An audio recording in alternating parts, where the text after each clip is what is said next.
სახელითა მამისათა და ძისათა და სულისა წმინდისათა ჩვენთან არსხმით. დაიყოს. დღეს სახარებიდან წავიკითხეთ ერთ-ერთი მთავარი შეგონება, რომელსაც იესო ქრისტე თავის მოწაფეებს ეუბნება, რომელიც არის აბსოლუტურად პრინციპული და შეიძლება ითქვას უნივერსალური ფორმულა. ნუ განიკითხავთ, რომ თქვენც არ აღმოჩნდეთ განკითხულები და რომელიც საწყაულითაც მივუძღვით, რასაზომითაც განსჯით, იგივეთი რომ გეზღუდათ. ესე იგი, ეს არის წესი, რომელსაც არაფერი არ შეცვლის არასოდეს. ეს უნდა ახსოვდეს ყველა ადამიანს და განსაკუთრებით უნდა ახსოვდეს იმ ადამიანს, ვისაც აქვს მინიჭებული ეს ძალაუფლება განიკითხოს. რას ნიშნავს განიკითხოს?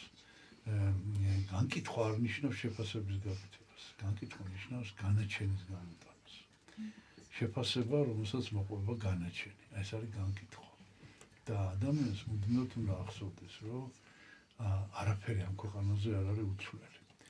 და როდესაც ადამიანი ცხოვრობს, ადამიანი მოქმედებს, ადამიანი სწოდავს, რაც სამწუხაროდ არის სულებით გარდაუვალი, სამწუხაროდ, ყოველთვის უნდა ახსოვდეს, რომ შეფასება საკუთარი საქციელის უნდა იყოს ძალიან მკაცრი მის მიერ.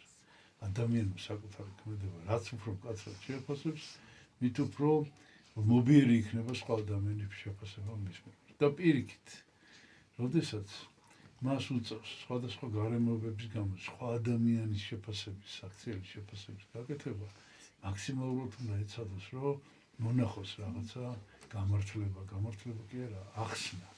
რატომ შეიძლება და ადამიანს ესე ჩაედინა და რა გარემოებები უნდა გაითვალისწინოს, აუცილებლად რომ გააკეთოს საბოლოო შეფასება. აი თუ ასე მოიქცევა ადამიანი, მაშინ მის მიმართაც ასეთი, ყოველ შემთხვევაში შეიძლება მის მიმართ არ მოიქცეს ვიღაცა სხვა ეს, როდესაც მისი განკითხვის ჟამი დადიო, მაგრამ ღმერთი ნამდვილად ასე განჯის და ჩვენთვის მაინც თავარი ღმერთის მიერ განჯილია, ღმერთის მიერ და ამიტომ უნდა გვახსოვდეს, რომ საზომს, საწყალს, აი საზომს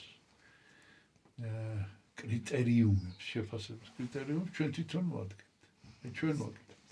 ოღონდ აი ამ კრიტერიუმებს სხვას რო განვიკითხავთ, ჩვენც ასევე თივე კრიტერიუმებს განვიშვებით და ეს უნდა ახსოვდეს ადამიანს თავარი შინაარსთქონდელი სახარების ეს არის და ბოლოს ესე თავდება. ითხოვდეთ და მოგეცეთ.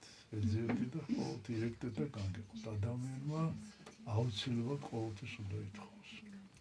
ღმერთმა დაგლოცოთ, ჩვენთან არს ღმერთი. არ დაიყოს.